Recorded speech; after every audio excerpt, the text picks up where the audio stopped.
இங்கே நம்முடைய இளைஞர் நலன் மற்றும் விளையாட்டு மேம்பாட்டுத்துறை, பெருநகர சென்னை மாநகராட்சி, சென்னை பெருநகர காவல்துறை, சுற்றுலாத்துறை, நெடுஞ்சாலைத்துறை, பொதுப்பணித்துறை, மக்கள் நல்வாழ்வுத்துறை, செய்தி மக்கள் தொடர்புத்துறை, தீயணைப்புத்துறை, சிஎம்டிஏ, சென்னை பெருநகர குடிநீர் வழங்கல் மற்றும் கழிவுநீர் அகற்று வாரியம், போக்குவரத்து துறை உள்ளிட்ட துறைகளை சார்ந்த கிட்டத்தட்ட 1000 பேரை இங்கே நான் சந்திக்கின்ற வாய்ப்பை பெற்றிருக்கின்றேன். இந்த நன்றி அறிவிப்பு விழாவுக்கு வருகை தந்துள்ள உங்கள் அத்தனை பேரையும் மீண்டும் வருக வருக என்று வரவேற்கின்றேன். சென்னையில் நடந்த அந்த ஃபார்முலா 4 ரேஸை இன்றைக்கு உலகமே புகழ்ந்து கொண்டிருக்கிறது, வியந்து பார்க்கின்றது. எல்லோரும் பாராட்டுகிறாங்க, வாழ்த்துறாங்க. அதற்கு அனைத்து காரணமும், முழு காரணமும் இங்கே வந்திருக்கக்கூடிய நீங்கள் மட்டும்தான். நீங்கள் இல்லாமல் இந்த போட்டி நடந்திருக்காது. அது இவ்வளவு சிறப்பாக நடந்திருக்க வாய்ப்பே கிடையாது. மாண்பு முதலமைச்சருடைய உத்தரவின் பேரில் இந்த வருஷம் மழைக்காலத்துக்கு முன்பே, சென்ற வருடமே நடக்க வேண்டிய போட்டி இந்த வருடம் மழைக்காலத்துக்கு முன்பு ஆகஸ்ட் மாதம் இறுதியில் நடத்தி முடிக்கணும்னு முதலமைச்சர் அவர்கள் கட்டளையிட்டிருந்தார்கள். இதற்கான தேதிகள் முடிவு செய்யப்பட்ட நாள் முதல் இருந்தே நீங்கள் அனைவரும் இந்த போட்டியை உங்களுடைய தோல்ல சுமந்து உழைக்க ஆரம்பிச்சிங்க. எந்த விதமான தயக்கமோ கலைப்போ இல்லாமல் ஃபார்முலா 4 பந்தயத்துக்கான பணிகளை நீங்கள் மிகச்சிறப்பாக செஞ்சீங்க. சாலை போடுறது, துப்புரவு பணிகளை மேற்கொள்றது, போக்குவரத்தை ஒழுங்குபடுத்துறது, குடிநீர் வசதி ஏற்படுத்துறது, தடுப்புகள் அமைக்கிறதுன்னு உங்களுடைய பணிகளை நான் சொல்லிக்கொண்டே போகலாம். இந்த போட்டியை எவ்வளவு பாதுகாப்பாக நடத்துறீங்களோ அதுதான் இந்த போட்டியுடைய உண்மையான வெற்றி அப்படின்னு நம்முடைய முதலமைச்சர்கள் மீண்டும் மீண்டும் அதை நமக்கிட்ட சொல்லிக்கொண்டே இருந்தார்.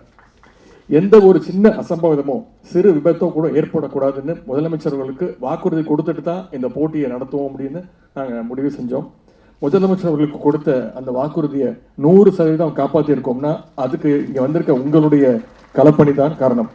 உங்களுடைய அந்த அர்ப்பணிப்பை நானும் நம்முடைய விளையாட்டு மேம்பாட்டுத்துறையும் என்றைக்கும் மறக்க மாட்டோம்.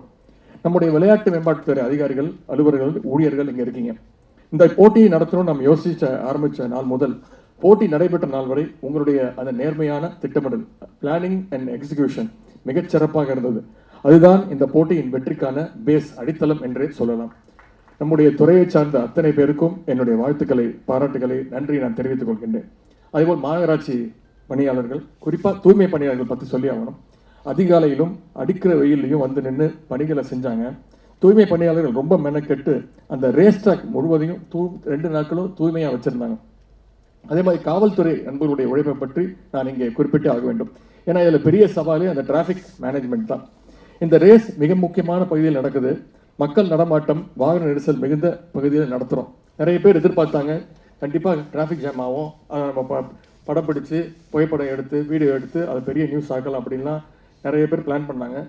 இன்னும் சொல்ல போனால் இந்த போட்டியை எப்படியாவது நிப்பாட்டிடணும் அப்படின்லாம் பிளான் பண்ணாங்க. ஆனால் சில வீடியோ ஷாட்ஸ் எல்லாம் வந்தது, நீங்கள் பார்த்துருப்பீங்க.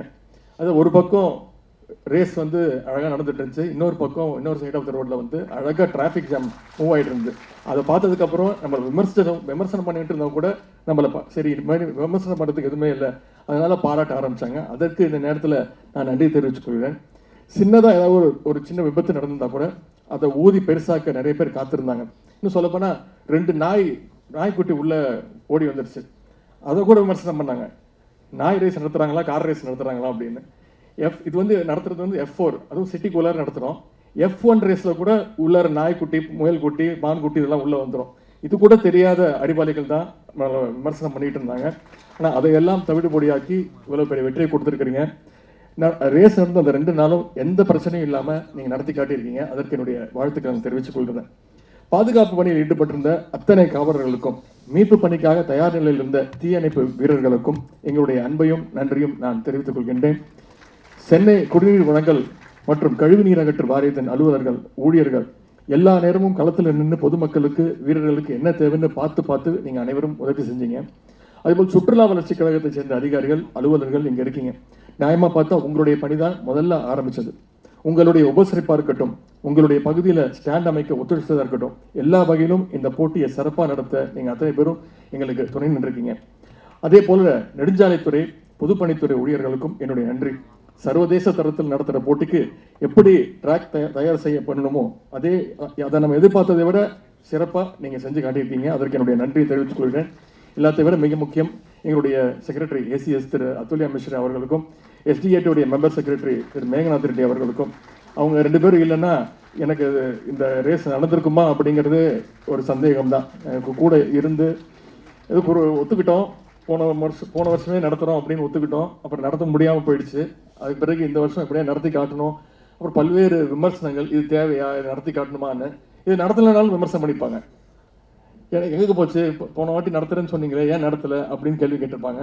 இருந்தாலும் நடத்தி காட்டுவோம், நம்மளாலையும் சென்னையிலையும் இப்படி ஒரு இன்டர்நேஷனல் லெவலில் ஒரு ஈவெண்ட் நடத்த முடியும் அப்படிங்கிறது செஞ்சு காட்டுறதுக்கு முழுதும் எனக்கு உறுதுணையாக இருந்த ஏசிஎஸ் திரு அத்துல்ய மிஸ்டர் ஐஏஎஸ் அவர்களுக்கும், எஸ்டிஏடியுடைய மெம்பர் செக்ரட்டரி திரு மேகநாத் ரெட்டி அவர்களுக்கும் இந்த நேரத்தில் நன்றியை மீண்டும் மீண்டும் நான் தெரிவித்துக் கொள்கின்றேன். உங்களுடைய பணிகளை பார்த்த பிறகு இனி எப்படிப்பட்ட சர்வதேச விளையாட்டுப் போட்டிகளையும் சென்னையில் நடத்தலாம் அப்படின்ற ஒரு உறுதியான எண்ணம் எங்களுக்கு ஏற்பட்டிருக்கு. இறுதியாக ஒரே ஒரு விஷயம், ஃபார்முலா 4 ரேஸை நம்ம வெற்றிகரமாக நடத்தி முடிச்சிட்டோம். 10 நாள் ஆச்சு. ஆனால் பணிகள் இன்னும் முடியல. எப்படி நம்ம ஏற்பாடுகளை செஞ்சோமோ அதே மாதிரி சாலைகளை, அந்த போட்டி நடந்த இடத்தை எல்லாம் பழைய நிலைமைக்கு நாம் கொண்டு வந்தாக வேண்டும். ஏற்கனவே அமைச்ச தடுப்புகளை அப்புறப்படுத்துறது, சாலையை சரி பண்ணுறது, அந்த பணிகளும் இப்போ தொடர்ச்சியாக நடந்துகிட்டு இருக்கு.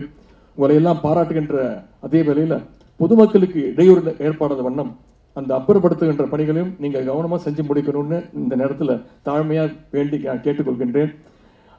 மிக முக்கியமாக சென்னையுடைய அந்த விளையாட்டு ரசிகர்கள், கார் ஃபேன்ஸ், அவங்களுக்கு இந்த நேரத்தில் நன்றி தெரிவிச்சுக்கிறேன். ஏன்னா ஆரம்பத்தில் எத்தனை ஸ்டாண்ட்ஸ் போட போகிறோம், எத்தனை கேலரிஸ் போட போகிறோம் அப்படின்னு சொன்னபோது கிட்டத்தட்ட 8000 பேர் அமர்வதற்கு வசதியாக இருக்கைகள் அமைக்கப்படும் சொன்னாங்க.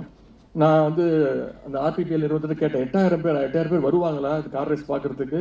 பொதுமக்கள் வருவாங்க, பட் கேலரி போடுறோம், அது எப்படி உள்ளே அனுப்ப போகிறோம், எப்படி டிக்கெட் சேல் பண்ண போகிறீங்கன்னு. கண்டிப்பாக வருவாங்க அப்படின்னு சொன்னாங்க. நாங்கள் நினச்சதை விட அதிகமான டிக்கெட் சேல்ஸு, அதாவது யார் இந்த கார் ரேஸை நடத்தக்கூடாது, எப்படியா நிப்பாட்டணும் அப்படின்னு நினச்சாங்களோ அவங்க 2வது நாள் எங்களுக்கு டிக்கெட் கிடைக்காதா, எங்களுக்கு பாஸ் கொடுங்க அப்படின்னு கேட்குற அளவுக்கு மிக சிறப்பாக ஏற்பாடு செஞ்சுருந்தாங்க. இன்னும் சொல்ல 3 நாள் நடக்க வேண்டிய ரேஸ் இது, வெள்ளி சனி ஞாயிறு. முதலமைச்சர் சொல்லிட்டாரு 3 நாள்லாம் வேணாம், 2 நாள் நடத்தி முடிங்க, பொதுமக்களுக்கு எந்த விதமான இடையூறு இருக்கக்கூடாது அப்படின்னு 2 நாள் நடத்தி முடித்தோம். 2வது சனிக்கிழமை அன்னைக்கு கார் ரேஸ் எவ்வளோ விறுவிறுப்பாக போவோம், அதை விட விறுவிறுப்பாக கார் ரேஸ் நடக்குமா நடக்காதான்ற விறுவிறுப்பு நிறைய இருந்துச்சு. முக்கியமாக பாதுகாப்பு பணிகளுக்காக தான், அது சர்டிஃபிகேட்டுக்காக தான் நாங்கள் ரொம்ப நேரம் காத்துட்டு இருந்தோம். அதன் பிறகு இந்த பாதுகாப்பு சர்டிஃபிகேட் வந்ததுக்கப்புறம் சனிக்கிழமை மாலையிலேருந்து இந்த ரேஸ் ஆரம்பித்து ஞாயிற்றுக்கிழமை இரவு 10:30 மணி வரைக்கும் மிக சிறப்பாக நடந்துச்சு. இதை முழுசாக சப்போர்ட் பண்ண சென்னையினுடைய அந்த ரேஸ் ஃபேன்ஸ், சென்னை மட்டும் இல்லை, தமிழ்நாட்டிலேருந்து பல்வேறு மாவட்டங்கள்லேருந்தும் பல்வேறு மாநிலங்கள்லேருந்தும் இந்த ரேஸை பார்க்கறதுக்காக வந்திருந்தாங்க, சப்போர்ட் பண்ணாங்க. அவங்க அத்தனை பேருக்கும் இந்த நேரத்தில் நன்றி தெரிவிச்சுக்கிறேன். அதே மாதிரி அந்த ஸ்பான்சர்ஸ், விளம்பரதாரர்கள், அதே மாதிரி அந்த கார் ஓட்டின வீரர்கள், அதை ஆர்கனைஸ் பண்ணவங்க அத்தனை பேருக்கும் இந்த நேரத்தில் என்னுடைய நன்றியை நான் தெரிவித்துக் கொள்கின்றேன்.